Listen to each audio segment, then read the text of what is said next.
આજે હું તમારી સાથે શેર કરીશ લીલા મરચાંનું અથાણું, જે ખાવામાં ખૂબ જ ટેસ્ટી છે અને માત્ર 10 મિનિટમાં બની જાય છે.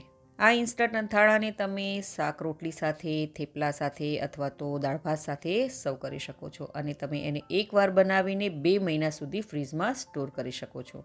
તો ચાલો રેસીપી શરૂ કરીએ. નવી રેસીપી શીખવા માટે મારી ચેનલને સબસ્ક્રાઈબ કરજો અને બાજુમાં આપેલા બેલ આઇકોનને જરૂરથી પ્રેસ કરજો, એટલે નવી રેસીપીના નોટિફિકેશન સૌથી પહેલાં તમને મળે. તો તેના માટે મેં અહીં સૌપ્રથમ 500 ગ્રામ જેટલા લીલા મરચાં લીધા છે. આ મરચાંને મેં સારી રીતે ધોઈ અને લૂછી લીધા છે. અહીં આપણે આ મરચાં થોડા મોટી સાઇઝના લેવાના છે અને આ મરચાં મેં એકદમ ડાર્ક ગ્રીન કલરના આવે છે ને તે નથી લીધા. થોડા લાઇટ એવા ગ્રીન કલરના મરચાં લીધા છે. જો ડાર્ક ગ્રીન કલરના મરચાં લેશો તો તે વધારે તીખા હોય છે અને આવી રીતના તમે મરચાં લેશો તો આ ઓછા તીખા હોય છે. તો હવે આપણે મરચાંને કાપી લઈએ. મરચાંના પાછળના ડીટીયાનો ભાગ આપણે આવી રીતે કટ કરી લેવાનો છે. ત્યારબાદ આપણે મરચાંના 2 ભાગ કરી લેવાના છે. હવે આપણે તેના મીડિયમ સાઇઝના ટુકડા કરી લેવાના છે. અહીં તમે મોટા ટુકડા પણ કરી શકો છો અથવા તો આનાથી પણ નાના ટુકડા પણ કરી શકો છો. તો આવી રીતે મેં બધા જ મરચાંને કાપી લીધા છે. હવે આપણે તેમાં 3 મોટી ચમચી જેટલું મીઠું એડ કરીશું. મીઠું એડ કરવાથી મરચાંમાંથી પાણી નીકળશે અને આ મરચાંમાંથી પાણી નીકળે એટલે મરચાંની તીખાશ થોડી ઓછી થઈ જશે. હવે તેમાં 1 ચમચી જેટલી હળદર પાવડર એડ કરીશું અને મીઠું અને હળદરને આપણે મરચાંમાં સારી રીતે મિક્સ કરી દઈશું. તો તમે જોઈ શકો છો કે હળદર અને મીઠાને મેં સારી રીતે મરચાંમાં મિક્સ કરી લીધું છે. હવે તેને ઢાંકણ ઢાંકીને અથવા તો કપડાની મદદથી આપણે ઢાંકી અને તેને 15 મિનિટ સુધી આપણે રેસ્ટ માટે રાખી દઈશું.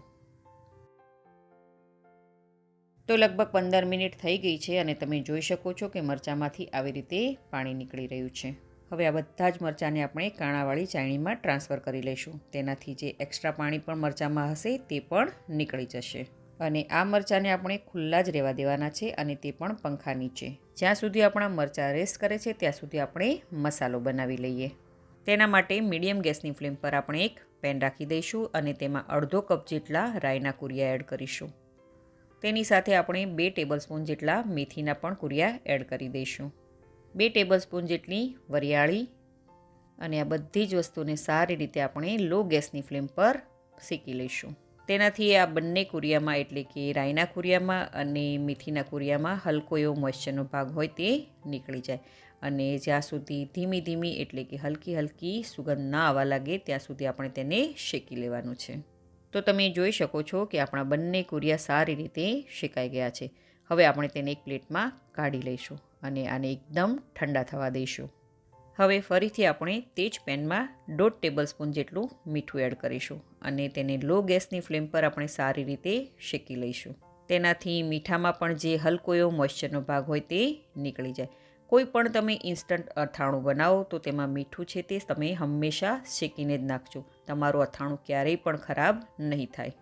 તો અહીં આપણું મીઠું સારી રીતે શેકાઈ ગયું છે અને તેને પણ આપણે એક પ્લેટમાં કાઢી લઈશું.